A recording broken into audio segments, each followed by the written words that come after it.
SIT అధికారుల ముందు హాజరు కావడం జరిగింది.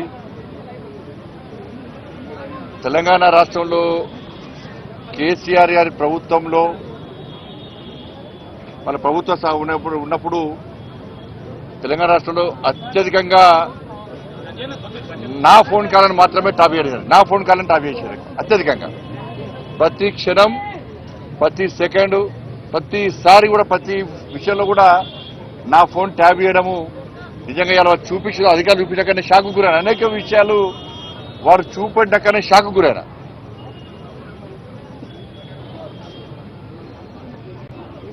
ఎంత నీచులు వీళ్ళంటే కేసీఆర్ కుటుంబము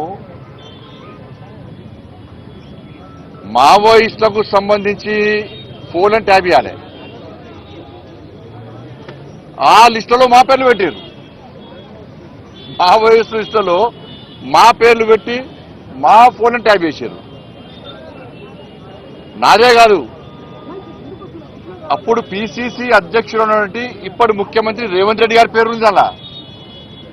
కేసీఆర్ అల్లుడు హరీష్ రావు పేరు కూడా ఉంది అలా. వాళ్ళ ఫోన్ కూడా ట్యాబ్ చేశారు.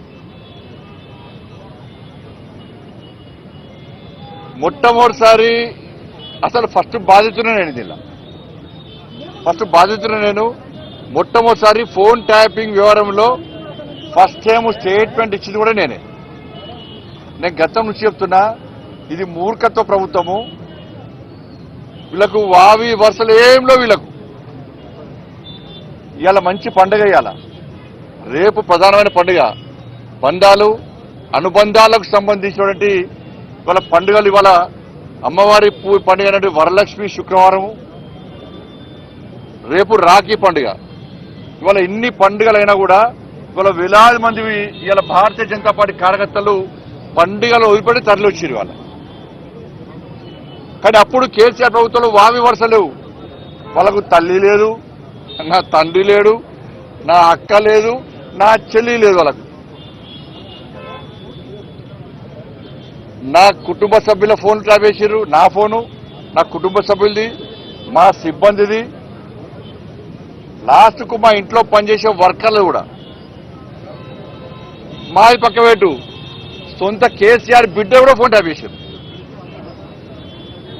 కేసీఆర్ అల్లుని కూడా చేశారు. వీళ్ళని ఏమనాలో తెలంగాణ సమాజం ఆలోచించాలి.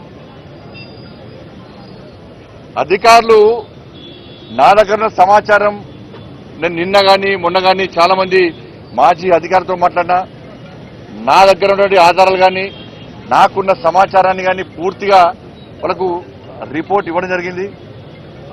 వాళ్ళు చెప్తున్న విషయాలు ఇంటుంటే ఎంత ఆశ్చర్యం అనిపించిందంటే, ఇంత ఘోరమైనటువంటి